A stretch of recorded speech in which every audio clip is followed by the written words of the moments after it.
يهده الله فلا مضل له ومن يضلل فلن تجد له وليا مرشدا وأشهد أن لا إله إلا الله وحده لا شريك له وأشهد أن محمدا عبده ورسوله اللهم صل وسلم وبارك على نبينا محمد وعلى آله وصحبه وسلم تسليما مزيدا وبعد إخواني وأخواتي في الدين عزكم الله.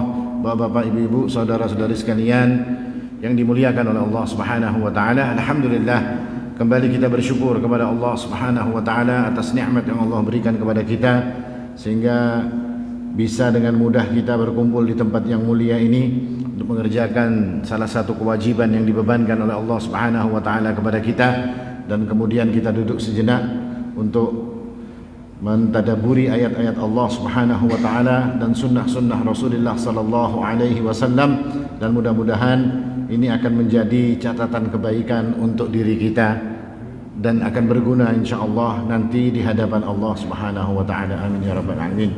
Ikhwani wa akhwati fid din azzakumullah, salah satu perang besar yang diikuti oleh Rasulullah sallallahu alaihi wasallam yang tercatat di dalam sejarah adalah perang Khaybar, di mana perang Khaybar ini terjadi setelah Rasulullah sallallahu alaihi wasallam melaksanakan perjanjian Hudaybiyah. Artinya waktu itu Nabi sallallahu alaihi wasallam akan melaksanakan umrah, lalu ditahan oleh orang-orang kafir musyrikin Quraisy, lalu kemudian beliau batal untuk melaksanakan umrah tersebut. Kemudian beliau sallallahu alaihi wasallam pun kembali ke Madinah. Setelah kembali ke Madinah tidak berapa lama lalu turunlah perintah dari Allah Subhanahu wa taala langsung untuk mereka memerangi orang-orang Yahudi yang berada di negeri Khaybar atau di wilayah Khaybar. Allah Subhanahu wa taala mengatakan, dan ini dikatakan oleh para ulama sebagai sebuah perintah perang untuk mereka memerangi orang-orang Yahudi yang berada di benteng Khaybar. Allah mengatakan, wa'adakumullahu maghanima katsirah ta'khudunaha, dan Allah Subhanahu wa taala menjanjikan untuk kalian ini ghanimah yang besar sekali yang kalian akan bisa mengambilnya. Fa'ajjala lakum hadih, dan Allah Subhanahu wa taala mempercepat urusan ini untuk kalian. Wa kafa aydiyan nas ankum wa aydiyan nasi ankum, dan Allah Subhanahu wa taala yang akan menahan, yang akan menjaga diri kalian daripada gangguan orang-orang lain. Ayat ini dikatakan oleh para ulama sebagai perintah Allah Subhanahu wa taala kepada Rasul sallallahu alaihi wasallam untuk melaksanakan perang Khaybar. Maka kemudian Rasul sallallahu alaihi wasallam bersama orang-orang yang dulunya atau beberapa hari sebelumnya baru pulang dari perjanjian Hudaybiyah, sejumlah 1.400 orang berangkat menuju Khaybar. Khaybar pada saat itu adalah benteng yang sangat kuat yang diisi oleh sekitar 10.000 orang Yahudi. Benteng yang berlapis yang susah sekali untuk ditembus, dan mereka di dalam benteng tersebut mempunyai persediaan makanan yang sangat banyak. Artinya meskipun dikepung oleh Rasulullah sallallahu alaihi wasallam, meskipun mereka tidak keluar, mereka akan tetap bisa makan minum di dalam benteng tersebut. Sesampainya di Khaybar, maka Rasulullah sallallahu alaihi wasallam mengepung benteng itu bersama kaum muslimin selama 15 hari. Dan dalam 15 hari tersebut, kepungan dan serangan yang dilakukan oleh Nabi sallallahu alaihi wasallam sedikit pun tidak membuahkan hasil. Artinya tidak ada artinya apa yang dilakukan oleh Rasul sallallahu alaihi wasallam bersama para sahabat selama 15 hari tersebut. Akhirnya Rasul sallallahu alaihi wasallam pun kemudian menarik diri dari tempat tersebut, dan kemudian mereka pun bermalam. Artinya istirahat satu malam tersebut. Lalu kemudian beliau sallallahu alaihi wasallam sebelum mereka bermalam, beliau mengumumkan dan mengumpulkan sahabatnya, lalu beliau sallallahu alaihi wasallam mengumumkan kepada seluruh sahabat. Apa kata beliau? La u'tiyanna ar-rayata ghadan rajulun yuhibbullaha wa rasulahu wa yuhibbuhu Allah wa rasuluhu karraran ghaira firarin la yarji'u hatta yaftaha Allahu ala yadayhi. Besok, kata Rasul sallallahu alaihi wasallam, aku akan memberikan bendera perang, artinya mengangkat seorang pemimpin di antara kalian. La u'tiyanna ar-rayata ghadan, besok akan aku berikan bendera yang menunjukkan orang tersebut menjadi pemimpin. Dan orang itu, kata Rasul sallallahu alaihi wasallam, adalah orang yang mencintai Allah dan mencintai Rasulnya, dan Allah Subhanahu wa taala pun mencintai orang ini, dan Rasulnya pun mencintai orang ini. Karraran ghaira firarin. Kalau nanti dia berperang, dia akan maju terus pantang mundur, kata Rasul sallallahu alaihi wasallam. La yarji', dia tidak pernah akan mundur, dia tidak akan kembali, kata Rasulullah sallallahu alaihi wasallam, hatta sampai Allah Subhanahu wa taala membukakan kemenangan atau memberikan kemenangan kepada orang tersebut melalui tangan orang ini tadi. Maka bermalamlah para sahabat, bermalam dalam keadaan mereka berharap diri mereka adalah orang yang besok akan mendapatkan bendera dan diangkat menjadi seorang pemimpin. Bahkan Amirul Mukminin Umar ibn Khattab radhiyallahu anhu pada saat itu mengatakan bahwasanya saya tidaklah pernah menginginkan diri saya ini menjadi seorang pemimpin kecuali pada hari itu. Lalu kemudian besok setelah para sahabat bangun, cepat-cepat mereka berkumpul mendekat kepada Rasul sallallahu alaihi wasallam untuk menunggu Nabi sallallahu alaihi wasallam memberikan maklumatnya, mengangkat seorang pemimpin dengan diberikan bendera. Maka ketika Nabi melihat orang-orang tersebut, lalu beliau bertanya, "Aina Ali? Mana Ali bin Abi Thalib? Kok tidak kelihatan Ali pada hari ini?" Maka dikatakan oleh para sahabat bahwasanya Ali ada di dalam kemahnya dan dia dalam keadaan sakit mata. Maka Nabi pun mengatakan, "Panggil dia," kata Rasul sallallahu alaihi wasallam. Maka pergilah salah seorang sahabat mengabarkan kepada Ali bin Abi Thalib bahwasanya beliau dipanggil oleh Rasul sallallahu alaihi wasallam. Lalu kemudian datanglah Ali bin Abi Thalib dalam keadaan sakit mata. Lalu Rasul sallallahu alaihi wasallam berdoa, mengusap matanya, meniup matanya, maka mata yang sakit itu pun seketika menjadi sembuh, dan bendera ini kemudian diberikan oleh Rasul sallallahu alaihi wasallam kepada Ali bin Abi Thalib. Artinya Ali bin Abi Thalib menjadi pemimpin di dalam perang Khaybar. Lalu kemudian Ali pun langsung naik ke atas kudanya. Setelah dia naik di atas kudanya, lalu dia dipesani oleh Nabi sallallahu alaihi wasallam, "La taltafit." Jangan pakai noleh-noleh lagi, jangan pakai mundur-mundur lagi. Ini perang yang harus maju terus. Tidak boleh mundur, kata Rasul sallallahu alaihi wasallam.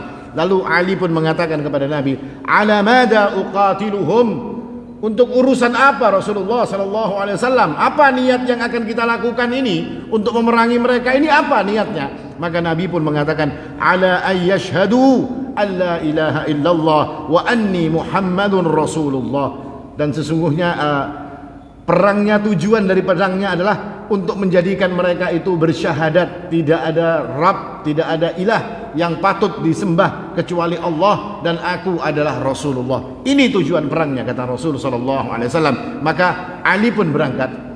Maka sedetik sebelum berangkat atau beberapa saat sebelum berangkat, Rasul sallallahu alaihi wasallam mengatakan, "Ya Ali, wahai Ali, li ayyahdiyallahu bika rajulan wahidan khairul laka min humurin ni'am." Wahai Ali, ketahuilah, seandainya Allah Subhanahu wa taala memberikan hidayah kepada seseorang melalui tanganmu, maka ini lebih baik, kata Rasul sallallahu alaihi wasallam, daripada engkau mendapatkan onta-onta yang merah. Maka kemudian berangkatlah Ali bin Abi Thalib bersama pasukan Rasulullah sallallahu alaihi wasallam. Sesampainya di Khaybar, maka di atas benteng-benteng itu kan biasanya ada penjaganya. Kayak kita di LP itu kan ada anunya di pojok-pojokan tuh, di film-film itu kan biasanya lembaga pemasyarakatan itu menjaga. Ketika Ali bin Abi Thalib datang, maka orang yang di atas LP tadi, di atas penjagaan tadi, itu melihat kepada Ali bin Abi Thalib, lalu bertanya dia, "Siapa kamu?" Maka Ali pun mengatakan, "Aku Ali bin Abi Thalib." Umatnya Rasul sallallahu alaihi wasallam, pasukan Rasulullah sallallahu alaihi wasallam. Maka kemudian Yahudi yang menjaga di atas menara tadi, di atas bentengnya tadi, dia pun berteriak dengan sekeras-kerasnya memberitahu kepada orang-orang yang ada di dalam benteng, "Ghulibatil Yahud, ghulibatil Yahud, ghulibatil Yahud." Hari ini Yahudi akan dikalahkan. Hari ini Yahudi akan dikalahkan, katanya. Hari ini Yahudi akan dikalahkan. Diulangnya 3 kali. Innalladzi nazzala ala Musa fit Taurat ja'al yaum. Sesungguhnya yang kabar yang datang kepada Musa alaihi salam di dalam Taurat, hari ini orangnya datang. Yakni pasukan Rasul akhir zaman yang dikabarkan di dalam Taurat, yang akan menyerang mereka, yang akan mengalahkan mereka, hari ini telah datang karena orang Yahudi ini tadi. Maka kemudian setelah pengepungan beberapa saat, maka keluar dari kalangan Yahudi ini, dari dalam benteng keluar pendekarnya mereka.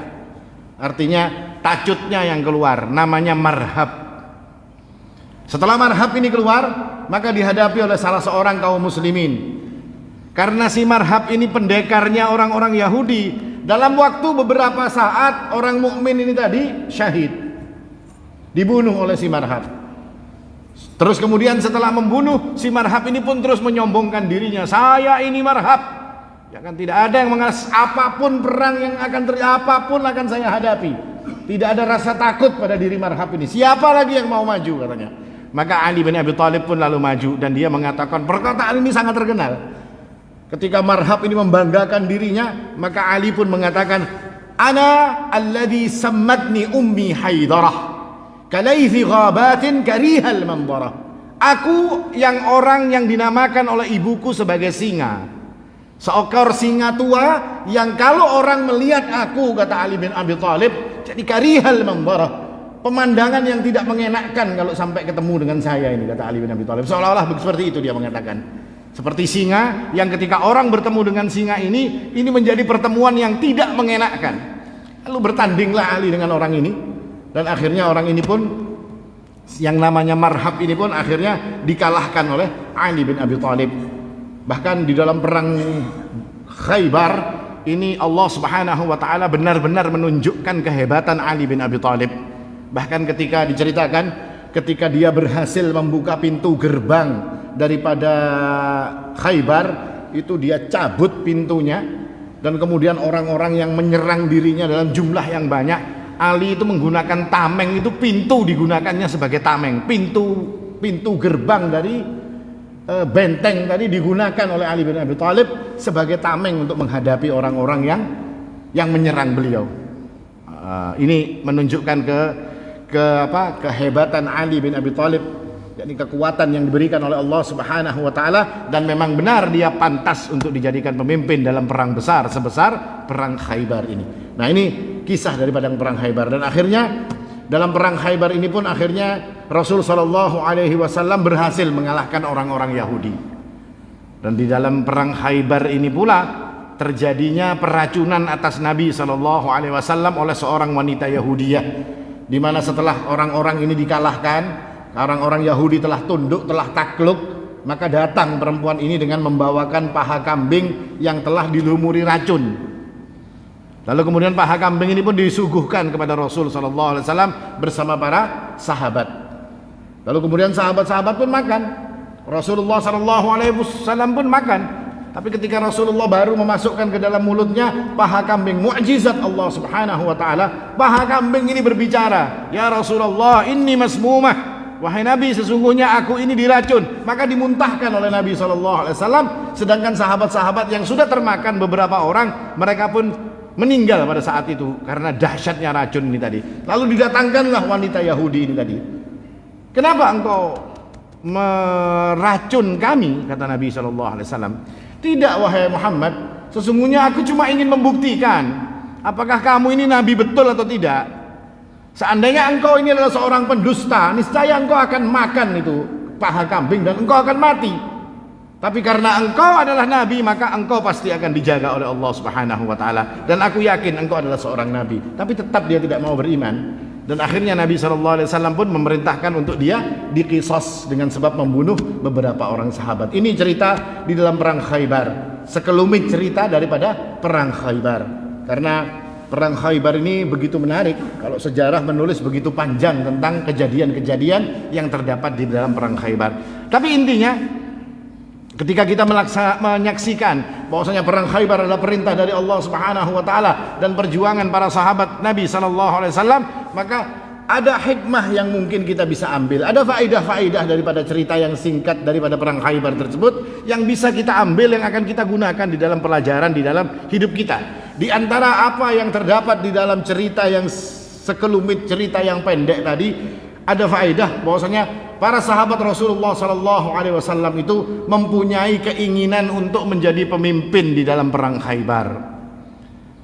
Artinya keinginan mereka menjadi pemimpin bukan semata-mata keinginan untuk menjadi pemimpin biasa, tidak. Sebagaimana Umar bin Khattab mengatakan, tidak pernah aku menginginkan untuk jadi pemimpin kecuali di dalam perang Khaybar. Kenapa mereka ingin menjadi seorang pemimpin di dalam perang Khaybar? Karena embel-embel pemimpin di dalam perang Khaybar ini istimewa.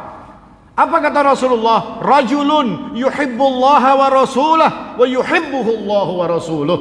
Orang yang menjadi pemimpin di dalam perang Khaybar ini adalah orang yang mencintai Allah Subhanahu wa taala dan dicintai oleh Allah Subhanahu wa taala. Tujuan mereka untuk menjadi pemimpin untuk menjadikan kecintaan mereka kepada Allah itu punya balasan. Cintanya tidak bertepuk sebelah tangan. Karena para sahabat itu punya sifat walladzina amanu asyaddu hubban lillah. Orang-orang yang beriman, sahabat Rasulullah sallallahu alaihi wasallam, mereka begitu besar cintanya kepada Rasulullah sallallahu alaihi wasallam. Ini gambaran daripada sahabat Rasulullah sallallahu alaihi wasallam. Bukan seperti orang hari ini menginginkan diri mereka untuk jadi pemimpin. Apa tujuannya? Tujuannya untuk pribadi, tujuannya untuk dunia kebanyakan di antara mereka. Tujuannya untuk mengumpulkan harta, tapi tidak para sahabat. Mereka ingin jadi pemimpin di dalam perang Khaybar karena perlu nempel-nempel spanduk sepanjang jalan. Tidak, tiap 100 meter ada muha kita. Tidak perlu. Tapi mereka menginginkan untuk jadi pemimpin dengan sebab mereka ingin agar mereka diakui sebagai orang-orang yang mencintai Allah Subhanahu wa taala dan Rasulnya sallallahu alaihi wasallam. Karena sesungguhnya cinta kepada Allah, cinta kepada Rasulullah, ketika itu dibalas oleh Allah Subhanahu wa taala cinta kita, maka ini akan menjadi sebab keselamatan seseorang di dunia dan di akhirat. Di akhirat, di dunia dia pasti akan mendapatkan keselamatan. Karena pernah pada suatu hari seseorang datang kepada Rasulullah sallallahu alaihi wasallam dan mengatakan, "Ya Rasulullah, kalau ingin masuk surga ini tadi, ya kan, ingin mendapatkan kebaikan, tapi saya tidak di dalam urusan membaguskan, maksudnya tidak menambah sholatnya, tidak menyediakan amal-amal soleh yang hebat untuk mendapatkan surganya Allah Subhanahu wa taala." Lalu Nabi bertanya, "Apa modalmu untuk mendapatkan kebaikan? Modal apa kami ini untuk mendapatkan surganya Allah Subhanahu wa taala?" Tidak ada katanya, kecuali aku mencintai Allah dan Rasulnya. Maka Nabi pun mengatakan, "Anta ma'aman ahbabt." Aku modalnya cuma cinta kepada Allah dan Rasulnya. Maka Nabi mengatakan kepada orang ini, kamu bersama yang engkau cintai. Artinya ketika dia modal cinta kepada Allah, cinta kepada Rasulnya, maka Allah Subhanahu wa taala akan mendekatkan dirinya kepada Allah, dan Rasul sallallahu alaihi wasallam pun akan bersama orang-orang seperti ini nanti di akhirat. Nah, ini kecintaan kepada Allah itu akan menjadikan seseorang mendapatkan kebaikan di dunia dan juga di akhirat. Maka ini yang perlu diwujudkan untuk menjadi orang-orang yang cinta kepada Allah Subhanahu wa taala dan Rasulnya sallallahu alaihi wasallam. Bagaimana caranya untuk mencintai Allah? Dengan ma'rifah, dengan mengenal Allah, mengenal Rasul sallallahu alaihi wasallam. Bagaimana cara mengenal Allah? Dari membaca Al-Quran, mempelajari, mentadabburi ayat-ayat Al-Quran, kita akan kenal dengan Allah Subhanahu wa taala. Kita akan kenal 'azamatillah, keagungan Allah kita akan kenal, rahmatnya Allah kita akan kenal, semua yang berkaitan dengan Allah Subhanahu wa taala. Ketika kita mentadabburi Al-Quran, kita akan dapatkan pada Al-Quran. Dan untuk mencintai Nabi sallallahu alaihi wasallam, membaca sirah beliau, membaca perkara-perkara yang berkaitan dengan beliau sallallahu alaihi wasallam, ini akan memunculkan kecintaan kita kepada Nabi sallallahu alaihi wasallam. Selain itu juga dekat dengan orang-orang saleh, banyak berdoa, banyak berzikir kepada Allah Subhanahu wa taala agar Allah memberikan, mengaruniakan kepada kita ini kecintaan kepada Allah dan Rasulnya sallallahu alaihi wasallam. Ini faedah yang pertama kita bisa ambil, bahwasanya dengan para sahabat adalah orang-orang yang berusaha keras untuk menjadi orang-orang yang dekat dengan Allah dan Rasulnya sallallahu alaihi wasallam. Demikian pula kita pun juga harus menjadi orang-orang yang berusaha ingin mendapatkan cinta Allah dan Rasulnya sallallahu alaihi wasallam. Ini PR buat kita, satu PR kita, berusaha jadi orang yang dicintai Allah dan Rasulnya. Lalu faedah kedua yang bisa kita ambil, ini adalah bentuk ketaatan yang sempurna dari para sahabat Nabi sallallahu alaihi wasallam. Orang-orang yang begitu taat kepada apa yang dikatakan oleh Rasul sallallahu alaihi wasallam. Nabi perintahkan kepada mereka, jangan mundur, tidak boleh mundur, kata Nabi. Apa jawab mereka? sami'na wa ata'na. Ya, kami dengar dan kami taat. Itu yang dilakukan oleh para sahabat. Dan ini pula yang jadi PR kedua kita.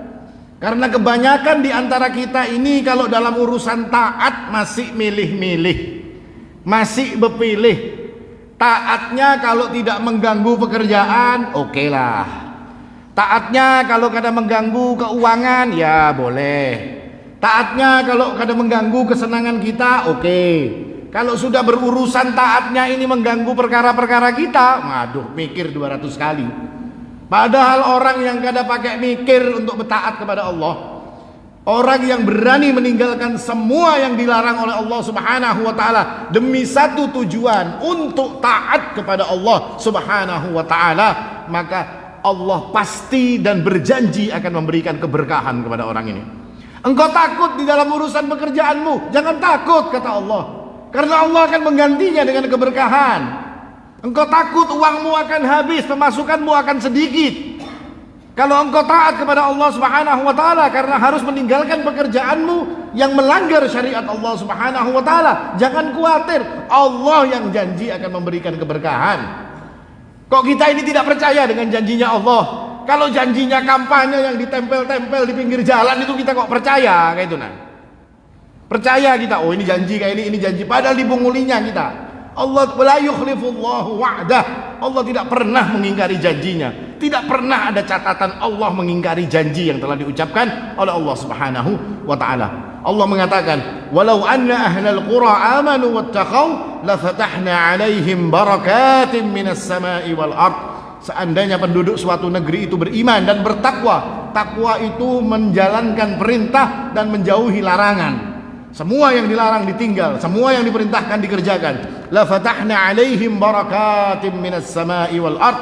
Allah akan membukakan untuk orang yang seperti ini berkah yang datang dari langit, berkah yang akan muncul dari bumi, akan diberikan oleh Allah Subhanahu wa taala kepada orang tersebut. Ini janji Allah Subhanahu wa taala. Tapi orang yang tidak mau menurut, yang masih pilih-pilih, orang yang masih mikir-mikir, oh ini berkaitan pakai debit kredit tadi.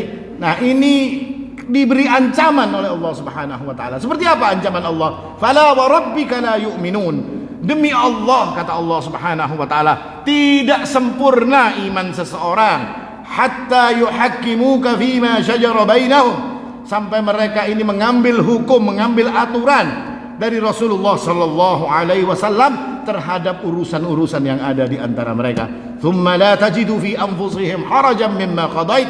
Lalu tidak ada sedikit pun rasa sangkal, tidak ada sedikit pun rasa tidak nyaman dengan apa yang menjadi putusan Allah Subhanahu wa taala dan Rasulnya di dalam hati mereka. Wa yusallimu taslima, dan mereka benar-benar menerima apa yang diputuskan oleh Allah Subhanahu wa taala dan Rasulnya sallallahu alaihi wasallam. Dalam ayat ini Allah katakan fala wa rabbika la yu'minun.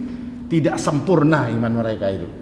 Diragukan iman mereka itu oleh Allah Subhanahu wa taala ketika mereka ini masih pilih-pilih di dalam urusan hukum-hukum, aturan-aturan Allah Subhanahu wa taala. Ini faedah yang kedua. Faedah yang ketiga yang bisa kita ambil, sebenarnya banyak sekali faedahnya, tapi cukup 3 faedah aja ya kalau. Faedah yang ketiga, dalam cerita ini menunjukkan bahwasanya Islam itu agama rahmat. Islam itu agama yang mengajak kepada kebaikan. Islam itu adalah agama yang mengajak kepada kedamaian. Mana buktinya? Ketika Rasulullah sallallahu alaihi wasallam ditanya oleh Ali bin Abi Thalib, "Untuk apa saya berperang ini wahai Rasulullah?" Nabi tidak mengatakan untuk bantai mereka semua, bunuh semua Yahudi. Tidak seperti itu yang dikatakan oleh Nabi. Tapi Nabi mengatakan agar engkau menjadikan mereka itu bersyahadat tidak ada Tuhan selain Allah, dan Nabi aku adalah Rasul sallallahu alaihi wasallam, kata Nabi sallallahu alaihi wasallam. Ini tujuannya. Kalau mereka mau bersyahadat sudah selesai, habis perkara. Mereka adalah saudara kita. Dan ini membantah tuduhan orang-orang kafir. Tuduhan-tuduhan barat yang mengatakan Islam itu agama keras, agama haus darah, agama yang suka perang. Tidak seperti itu. Rasulullah sallallahu alaihi wasallam menyuruh Ali bin Abi Thalib agar berupaya untuk menjadikan mereka ini bersyahadat kepada Allah Subhanahu wa taala dan bersyahadat kepada Rasul sallallahu alaihi wasallam. Ini yang diinginkan. Tidak ada keras-kerasan, tidak ada kasar-kasaran, haus darah, tidak ada. Bahkan perkara ini pun diaminkan oleh orang-orang yang ngakunya Islam. tapi justru mengaminkan apa yang dikatakan oleh orang-orang kafir barat. Akhirnya mereka ini akan merubah untuk menunjukkan bahwasanya oh ini loh, kalau Islam keras-keras kayak itu, nah Islam yang akan kami tunjukkan ini adalah Islam yang baik, Islam yang rahmatan lil alamin. Malah salah kaprah, ada yang nyanyi di gereja, ada yang doa bersama di gereja, macam-macam tingkahnya. Tujuannya cuma satu, untuk menunjukkan bahwasanya Islam yang dari Arab itu keras, tapi Islam yang dari Indonesia ini Islamnya toleransi yang luar biasa. Nah ini yang mau ditunjukkan. Kita tidak pakai Islam dari Indonesia, yang kita pakai Islam Arab. Kan mau Islam dari Indonesia, made in Indonesia? Enggak, kita yang impor kita pakai, ya kan? Sandal aja kita minta yang impor, kok apalagi agama, kok hendak agama lokal. Karena mau kita agama lokal, agama yang impor, yang dari Arab, yang dibawa oleh Rasul, para sahabat Rasul Sallallahu Alaihi Wasallam. Itu yang kita inginkan, karena di situ ada petunjuk. Kalau mereka ini ingin menjadikan mereka ini menjadi orang-orang yang istilahnya bertoleransi, lemah lembut, rahmat, sampai melanggar aturan-aturan Allah Subhanahu wa taala. Karena Islam yang benar yang dibawa oleh Nabi, yang disampaikan kepada kita melalui jalur sahabat Rasulullah, itu yang benar-benar Islam rahmatan lil alamin.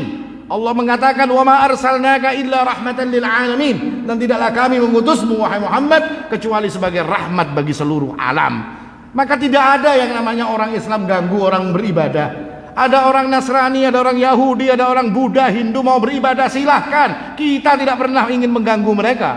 Bahkan tidak boleh bagi kita untuk mengganggu. Di antara salah satu maklumat yang diberikan oleh Amirul Mukminin Umar Ibn Khattab ketika beliau berhasil membuka pintu Palestina, artinya berhasil menaklukkan Palestina, salah satu poin yang dituliskan oleh Amirul Mukminin bahwasanya orang-orang yang berada di gereja-gereja mereka, di sinagog-sinagog mereka, yang mereka beribadah tidak boleh diganggu, kata Amirul Mukminin Umar Ibn Khattab. Ini Islam kita, ini Islam impornya yang seperti ini sebetulnya. Jangan sampai ingin sampai orang ibadah dijaga. Tidak ada orang ganggu Islam, orang Islam tidak ada ganggu ibadah, kena Natalan dijaga, ini dijaga. Kalau hendak dijaga ada maling, mungkin ada siapa, ada polisi, minta penjagaan kepada polisi. Kok kita disuruh jaga? Tidak ada kita jaga. Karena lakum dinukum waliyadin, agamamu agamamu, agamaku agamaku. Tidak ada urusan kita antara urusan agama.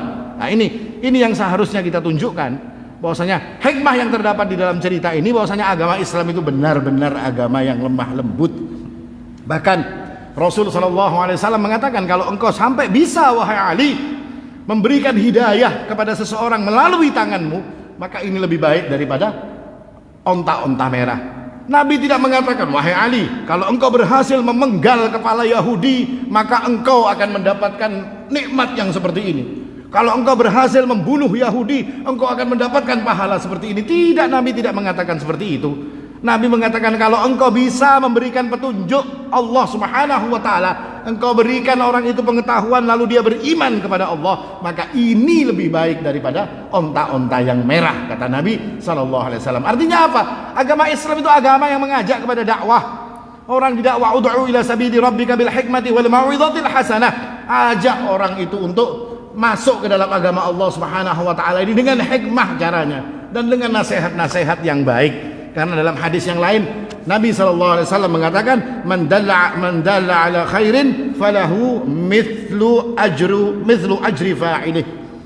Orang yang menunjukkan kepada kebaikan, maka baginya pahala seperti orang-orang yang mengerjakannya. Ini yang diajarkan oleh Islam, menunjukkan kelembutan. Bahkan ini menjadi jariyah bagi kita. Ketika kita sudah mati, maka ajakan kita kepada orang lain yang diterima, yang kemudian diamalkan, justru itu jadi pahala yang akan terus mengalir pada diri kita, menjadi amal jariah pada diri kita.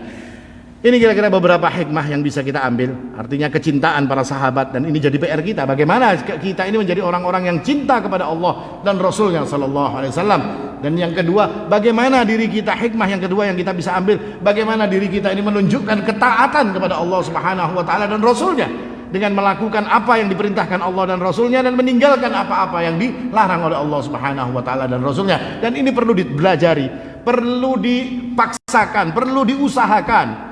Tidak langsung seperti sahabat, tidak mungkin kita seperti mereka, tapi sedikit demi sedikit kita berusaha agar kita menjadi orang-orang yang taat. Dan yang ketiga, hikmah yang bisa kita ambil, agama ini adalah agama rahmat yang mengajak kepada kebaikan. Maka ketika kita berdakwah, ketika kita mengajak orang, jadilah orang-orang yang penuh dengan rahmat di dalam mengajak orang untuk mengikuti agama Allah Subhanahu wa taala. Jangan sampai kita ini jadi orang kasar. Jangan sampai diri kita ini ketika mengajak orang kepada agama Allah Subhanahu wa taala justru ternyata kita ingin menjauhkan mereka dari agama Allah Subhanahu wa taala. Mudah-mudahan yang singkat ini bermanfaat. Aqulu qouli hadza wal haqqu 'indallah subhanakallahumma bihamdik asyhadu an la ilaha illa anta astaghfiruka wa atubu ilaik. Assalamu alaikum warahmatullahi wabarakatuh.